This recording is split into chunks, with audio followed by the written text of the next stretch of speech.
Hello and welcome back to my channel. I'm Bob the Bookerer, and today I wanted to do a little reprise of a video I made a way back predicting the long list for the Booker Prize. I'm now also realising in shot just how how much this pile is sort of slowly growing. I kind of feel like a weatherman here, and as you can see, but yeah, the pile is growing there, and it probably does need to be cut down at some point. Anyway, but I'm here to sort of reprise and look back on the Booker Prize long list I made probably too early. And so I'm now with the kind of benefit of hindsight and the benefit of seeing other books that have come out this year, I wanted to sort of edit my list just a little bit because I think that there are a few where I was maybe a bit off, a few other books that have come out since that I think would be really would have a really good shot at the prize. And also just, you know, I think I kind of cheated in the last one by kind of just saying many books as opposed to having an actual 13, and that is maybe cheating just a little bit. So I'm now going to pick an actual 13 and go from there and try and hopefully be somewhat right. My hair is a mess today, but as always. And I wanted to sort of try and make a prediction for what the Booker Prize long list may be for this year. Like I said in the other video, it is also worth noting about the rules for submission. So a book that, basically any book that came out between the 1st of October last year in 2020 and the end of September this year, 2021. Any book from any country, as long as it's written in English, would in theory be eligible. And I've also not taken into consideration the fact that publishers are given a sort of a certain allocation that they're allowed of a number of books. So it may also be that I have selected 5 or 6 books from one publisher and not all of them would be eligible to be submitted. Also, it's worth noting that previous Booker Prize winners automatically are allowed to submit, and that doesn't count into the numbers for their group. So let's kind of, with that in mind, we're probably going to see a few former winners kind of returning as part of this. So first off, like with the last video, I'm going to start with a few more of the sort of fan favourites, or the ones that probably have a little bit more of a direct chance, I guess, because they are from authors who have either won the prize before or who have been shortlisted before, and therefore it may well be that their publishers are a little bit more likely to consider submitting them. And those are, I'm still in two minds about this one actually, but I'm gonna put it because I couldn't really think of something else that I would necessarily replace it with, and that is Kazuo Shiguro's Klara and Son. Again, I know it's been quite divisive. A lot of people who normally like Ishiguro's stuff haven't gotten on with this. I did a separate video. I loved this, but I totally see why it's not his kind of favourite. But this kind of concerns the sort of artificial intelligence sort of world and kind of little sort of robot kind of creation called Klara, and her kind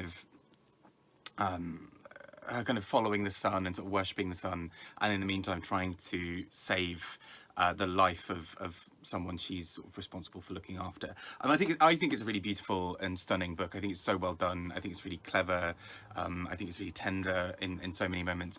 The reason I and ah about putting this on there, yes, Ishiguro has been shortlisted many times before, and he won the prize. And as a result of winning the prize before for The Reigns of the Day, that means his book is automatically submittable. And so, you know, we know that the Booker Prize judges would have had this in their hands. It's one of the only certainties on this list, is that we know that the Booker Prize judges would have been made to read this, and hopefully enjoyed it. But, you know, they will have read this. And so that has all got me thinking about whether it's kind of, it might still have made it. I wouldn't be surprised if it made the long list and maybe not the short list. As much as I adore it, I think there are some stronger books on this list, at least in terms of the prize. And I think also it's kind of one of those books that's had so much attention because it's Ishiguro, that I do wonder if sort of a less well-known author will make it onto the list.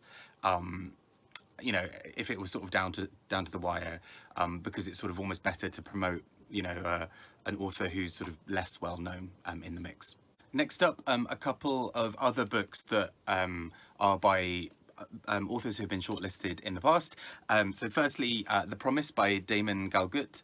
I adored his book In a Strange Room that was shortlisted in 2010.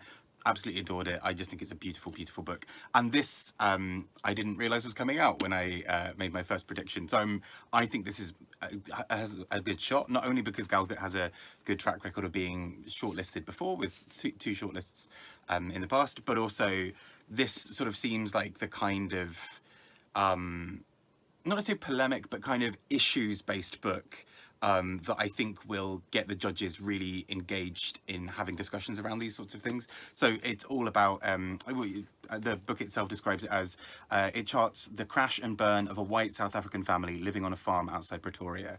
And Eric Carl Anderson over at Lonesome Reader did a really great summary of this book, which I absolutely adored, and I'll link, talking about how actually this book is really purposely very uncomfortable for you as a reader. You're meant to find it really difficult because you're hearing people say quite horrible things, and you as a reader are kind of left in this quite weird, murky place where you're trying to kind of unpick what's going on. And I think those kinds of books are often really great to have kind of a bit of prize attention for anyway, because I think issues-based books are books that people want to talk about. And you know, imagining you've got a set of judges, a book that's that's talked about, even if some people in the room disagree, will probably make a long list over a book that people liked but don't necessarily have a lively discussion around.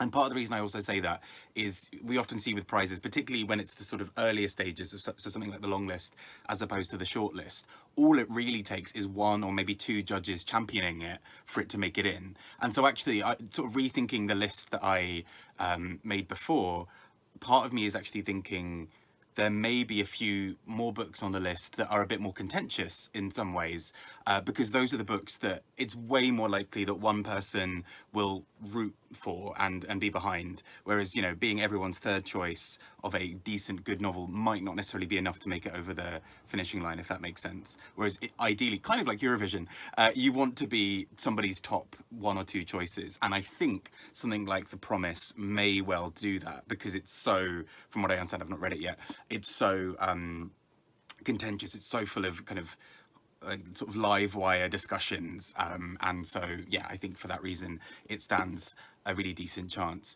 And I think another book on a similar note, although I'd say probably less controversial, is Robert Jones Jr.'s The Prophets. This is a book that I also did a separate video about when it first came out.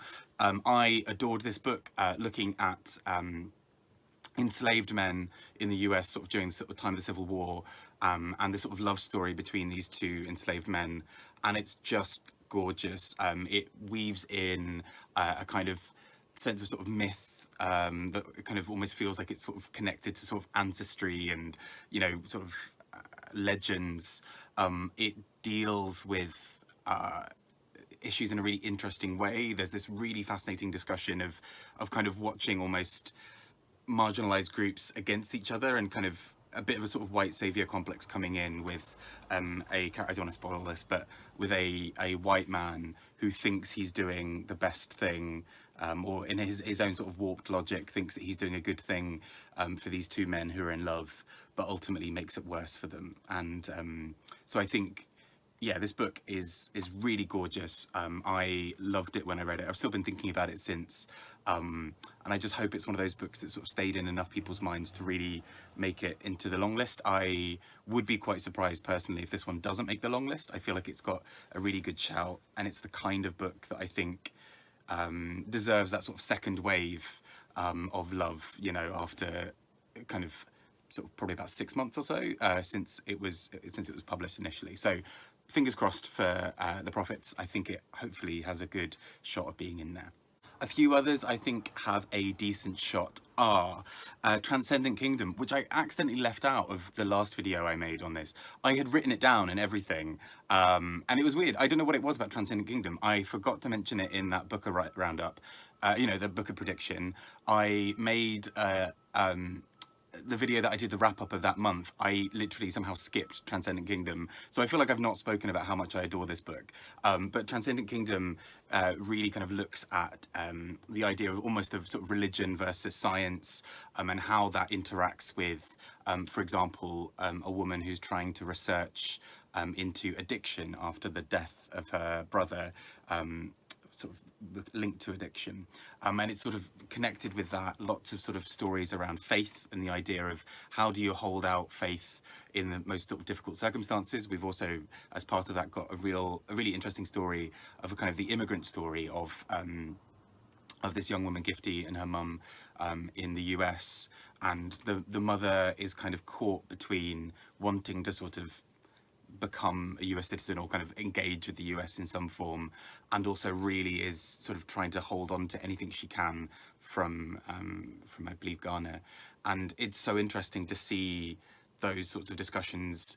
It's interesting because I think I said in my Women's Prize wrap up, which is coming soon, that I thought the Transcendent Kingdom had some really interesting things, because on paper a lot of these issues have been covered a lot in other books, but I think there's something so masterful about the way that Gyasi brings them together, that feels really, it somehow manages to avoid being cliched, and it feels very human and warm and lovely. So I think Transcendent Kingdom has a good shot. And I mean, it's on the Women's Prize shortlist.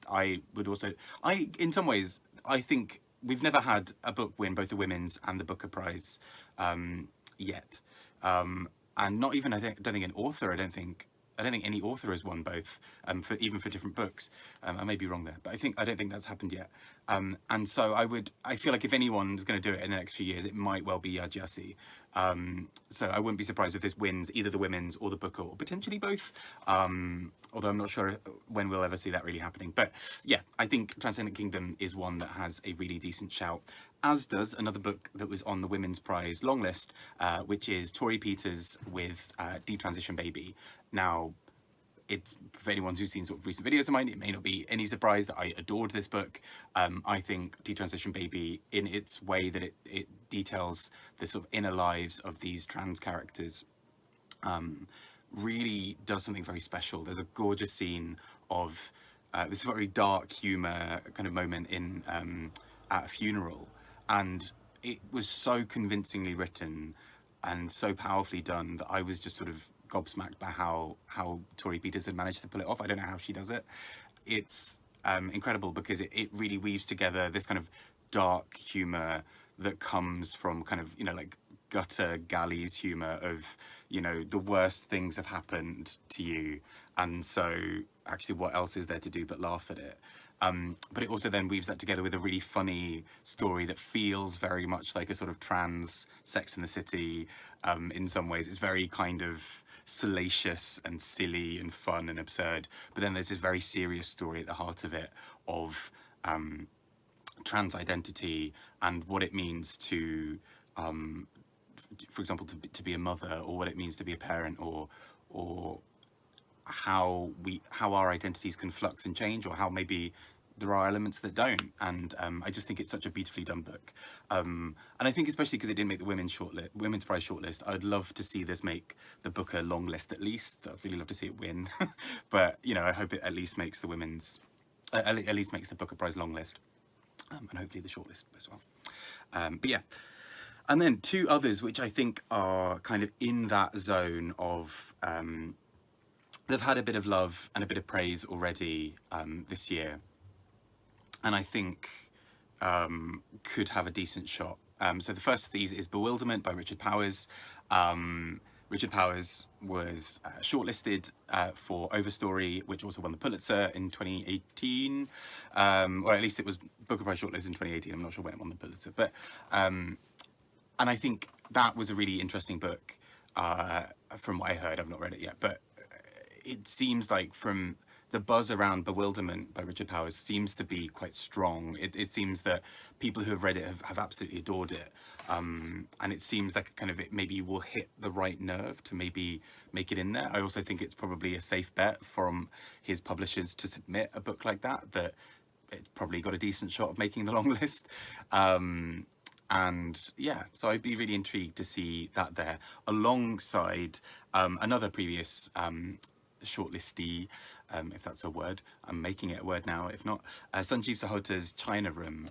And so Sahota was shortlisted before for Year of the Runaways, which, you know, I mostly enjoyed. I kind of maybe wanted it to be sort of 50 to 100 pages shorter, but overall really enjoyed, and, you know, it made the 2015 shortlist. It was a really interesting book about a really interesting book about kind of immigrant or sort of migrant workers and sort of the kind of hostile environment of the UK government for migrants, and I think it did some really clever and interesting things, and I'm kind of excited. I've heard some good things about China Room so far, so I'm excited to see if that plays out. I want to read the book either way, but I kind of get the feeling it might sneak it onto that long list, because it seems like the kind of book that, again, one or two judges might really champion, and I think that's kind of where we might kind of, the more I was sort of trying to think about this for putting together this list, the more I was thinking about things like the 2020 and the 2019 lists, where the books that people were a bit more like, ooh, this is a bit more out there. I can imagine how it was maybe one or two judges really driving that forward, of being like, actually, you know what, Who They Was by Gabriella Krause, that needs to make the long list. This is interesting, this is powerful, let's get it on there. And I think that may happen with a few of the other books as well. And I'm hoping for some of the rest of my list as well. So there we go. My next choices are a few books that I think have also had a bit of buzz and a bit of love, but are maybe a little bit more under the radar at the moment, but I think something like the prize might do something with. So the first of those is Panenka by Ronan Hession. Somebody commented on my last video about this book, and I have to confess I hadn't heard of it or the author, and since I've realised that actually Leonard and Hungry Paul, his previous work, was sort of quite well known and loved. So there's me not knowing anything. But this book just sounds really fascinating. The description: Panenka has spent 25 years living with the disastrous mistakes of his past, which have made him an exile in his hometown and cost him his dearest relationships. Now aged 50, Panenka begins to rebuild an improvised family with his estranged daughter and her 7-year-old son. But at night, Panenka suffers crippling headaches that he calls his iron mask. I just think this sounds really fascinating. It's a short little book. It's sort of about 100 and, well, just under 200 pages. And I am kind of intrigued by this. It sounds like the kind of book that I would really love.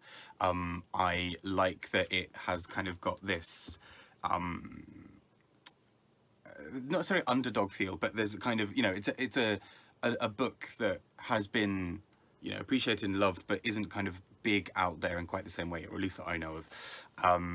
And I think it maybe has a decent shot from things I'm hearing about it.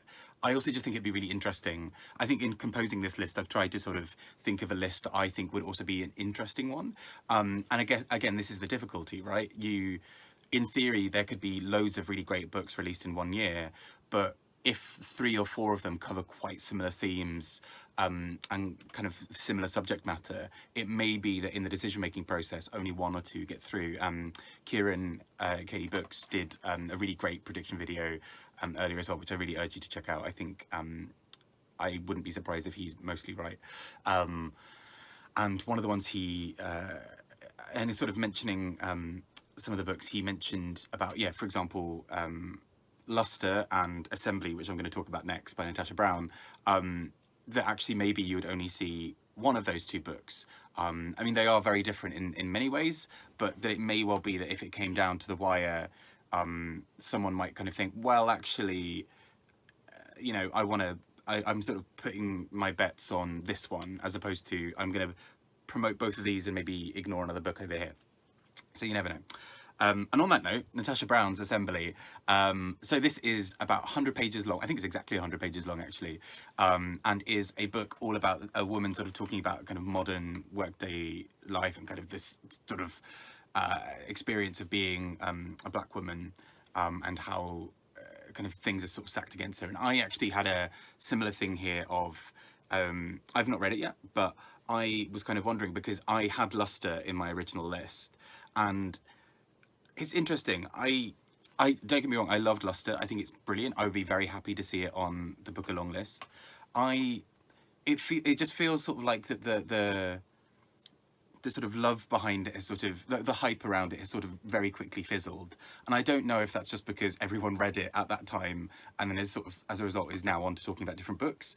But it kind of strikes me that something like Luster had all of this kind of, all of this kind of buzz, and is now, people sort of seem a bit more lukewarm about it. Maybe I'm wrong. Again, maybe it's just that people are sort of just more focused on something else at the moment. But Natasha Brown's Assembly is a book that seems to have a lot of really interesting things around it at the moment. And something that I also found quite interesting is kind of this and another book that I very nearly put on this list, 3 Rooms by Joe Hamya.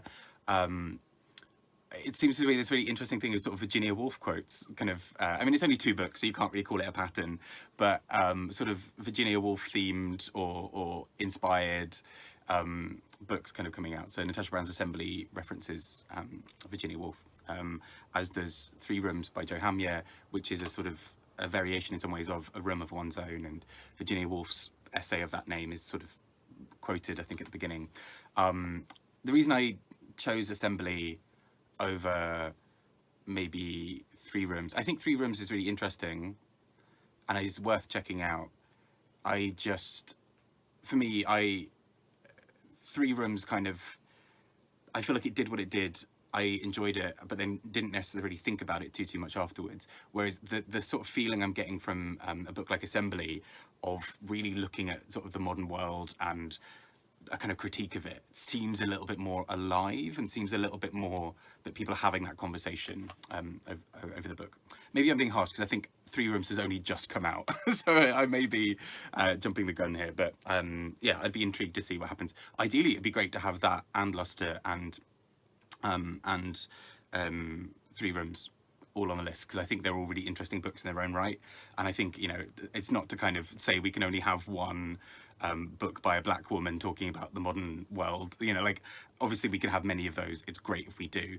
I just think in terms of people championing their sort of in a sort of horse race of the Booker Prize, I think it's going to be a bit harder for people to, I think almost all 13 books are going to have to cover quite different material in some way to kind of get themselves in there, because it's such a crowded year, because so many books weren't published last year because of the pandemic. So I think so many books are happening this year that I think it's going to be your book needs to really stand out in some form. And so I think it's going to be a bit harder to edge in a couple of books that might kind of cover similar topics. Again, I'm happy to be wrong here. And before I go to a couple of books that are a little bit more wildcards, I think, 2 other books that I've heard a bit of buzz around that I think could be really interesting. So the first, Open Water by Caleb Azumah Nelson.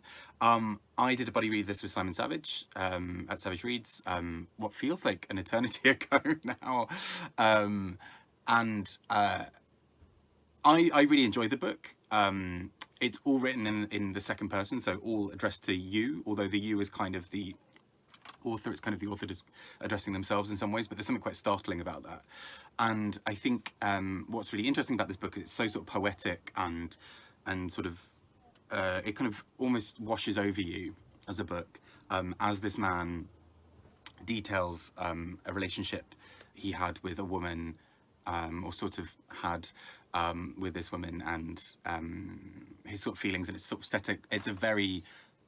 it's a very geographically secure book in that sense. It talks a lot about kind of Bellingham and Catford in South London, and it feels very alive. I used to work near there. It's like it captures that area brilliantly, I think, and it's really alive as a book. I don't know if it necessarily. Again, I don't think it's going to be necessarily one of my like top books of the year, but I did greatly enjoy it. But I think actually it's the book that might do quite well in a prize long list. My hair is ridiculous, but might do well in a prize long list because it's the kind of book that, again, I can see 1 or 2 people championing, and I think that would be enough to carry it into the long list. I'd also really love to see it get a bit more love. I think it's the kind of book that you do want to put in quite a lot of people's hands. As much as it didn't like completely blow me away. I think it did so many things really beautifully and really well that I think it could just be one of those books that would really mean a lot to a lot of people. So even though I didn't necessarily like, you know, it was a 4-star instead of a 5-star read for me, right? And so even though it's that for me, I think a lot of people would absolutely adore it, and I think a lot of people already have. So I'd kind of love to see it getting a little bit more love there as well, especially as a debut as well. And the other one I've heard a lot about, but I've not yet read yet, is Leone Ross's This One Sky Day, or Poppy Show, I think as it was published in the US. And this book, I think where this book will be quite unique on this list, at least if it follows my long list sort of idea, is that it's a lot more sort of fantastical and open and wild and sort of interesting. It sort of covers these sort of, I mean, it's a bit more, I think it's a bit longer, it's about sort of 400, 500 pages, and it seems to be this sort of sweeping, imaginative, dreamlike book. And again, like, that's exciting. We want something like that on a list. It's really good to have a book that is a bit more out there. Yeah, so I'm excited to see if that does come up, but you never know. I am fully willing to be wrong on all of this. It would be really funny now if I was more correct in my previous list than I am going to be on this one. Who knows? But yeah, there we go. I think that one seems to have made it into a few people's lists as well, and I'm kind of seeing why from what people have said so far. And now for my two sort of slightly more wildcard entries. Now, I think in my first list I had a few more wildcards, but I've narrowed them down to these two, and I think I mentioned them both in the previous video. And one of these will come as no surprise because I literally have mentioned it so much, and that is Sarah Gilmartin's Dinner Party, A Tragedy, which I just absolutely love. I did a separate video on this and have just endlessly babbled about this. It's a really gorgeous book about a woman whose family gathers once a year on Halloween to sort of commemorate a sort of death in the family, or a couple of deaths, and it's done with such a sort of beauty and control that I just thought was absolutely gorgeous. It's a debut novel. The voice of this was so alive, and again, this is one of those books that I really want to see somebody champion in, you know, from the panel of judges. I would really love to see someone just take hold of this book and really push it and get it into the long list. It's not yet out, it comes out in September, and I was just absolutely in love with this book from the first page. It's so cleverly done. It kind of really covers quite interesting ideas around loss and bereavement and sort of identity, especially with a pair of twins, and, you know, with one of the twins dying, and the idea of what does that look like to be the surviving twin? What does it feel like to be the less successful twin who survives? And, you know, the parent wishes that well, at least you sort of feel that your mother wanted the other twin to live, not you. What does that feel like? And it really investigates that in a really powerful way. And the woman at the heart of this book feels both really self-destructive and also like she's really holding everything together for the family. So it's really beautifully done, I think. And I'd really love to see it just make it in there. I think it just sort of deserves that love.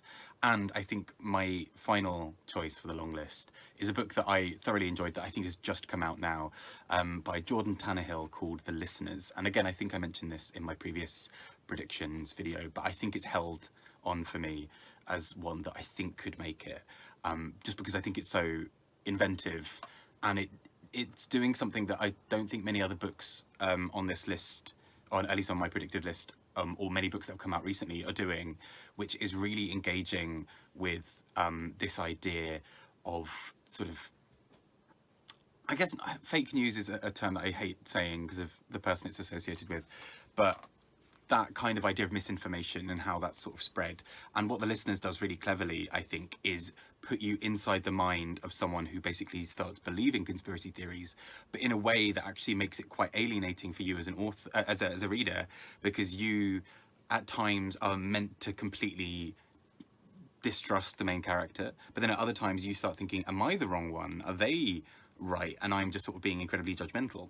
So the premise of this book, I probably should mention, is that essentially one woman starts hearing this low hum in the background, hence the title, The Listeners. She hears this sort of background noise, and at first she's sort of just a bit bemused by it and just thinks maybe, you know, she's got something wrong with her ear. She goes, you know, she kind of gets it checked out, it's all fine, but she still hears this hum, and at first it seems like she can kind of live with it. but it starts really knocking her off balance. And soon we're in a situation where she loses her job, where a lot of her life starts falling apart, and she starts meeting other people who are like her, who also hear this hum.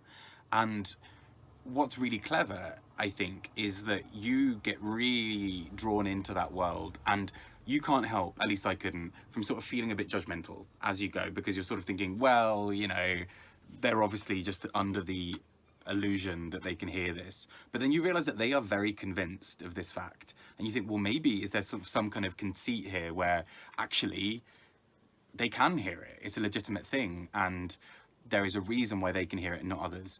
And you're sort of wondering at any point, is this going to sort of veer into being kind of a fantastical book, or, you know, with sort of powers or whatever, or is it going to stay very kind of real life? So I think it's really clever how this book is done. I loved this. I found it so beautiful to get into the head of this character, because it's such a disturbing and unsettling place to be, because you really start watching as she loses loses touch with reality, but at the same time you're kind of supporting her and really hoping she can get out of it in some way, but you also kind of know that she's maybe not going to. So it's a really difficult world for her to be in, and you realize the sort of the isolation that can come with it. You know, her family start distancing themselves from her in the same way that, you know, for example, in the last year and a half, there have been a lot of people who are kind of anti-vaxxers or flat earthers or whatever, who kind of really lose touch with their family because their family just cannot put up with that anymore. And what I find really interesting that this book does is it's quite generous in that it holds off judgment, even though it knows that you as a reader are probably making those judgments. And instead it kind of looks at what would be the reasons to get deeper and deeper involved. You know, if you're an anti-vaxxer, if you're a flat earther, if you hear this humming sound, what are the reasons why you get more and more enmeshed with this world? And for her, it's sort of a desperation, it's a lack of sleep, in some ways. And part of that desperation is that her family, you know, people cut ties, and so she's got nothing now apart from this world. You know, she hasn't got a job. These people support her when everyone else seemingly doesn't. And I think that's what's really clever at the heart of this book. It could have just been a really basic, like, oh yeah, you know, these people think these things, lol, aren't they silly? And instead it kind of, to me, feels like a really clever investigation of what it feels like to have nothing left, to have no other options, in your mind at least, that your only option is to get further and further into a world that itself is completely separate from everyone else and would leave you being quite isolated. So I think really clever and a really great book. And yeah, so those are my choices. I realise this is obviously a prediction. I am fully looking, well, I'm fully acknowledging that what will probably happen at the end of July, when we get this announcement from the Booker Prizes, is it's probably just going to be I got one right, or maybe two. Hopefully a few more than that. And you know, if they are books that I have not heard of or overlooked, that's still exciting in its own way, because I think even if I don't, you know these books, that means that I'm being exposed to new books, and things like that. So hopefully all very, very exciting. I would love to hear your thoughts. Do you agree with my predictions? If you think I'm entirely wrong, please do suggest things that you think would replace the books that I've selected. But yeah, apart from that, have a wonderful time. Only 2 weeks to go until the most wonderful time of year, the festive period of the Booker season, or at least the non-international Booker season. So at the end of July, we'll get the long list. In September, we'll get the shortlist, and then November, we'll get the winner. So buckle in, buckle up. That phrase, we're in for a ride, and let's see what comes next. Take care. Bye-bye.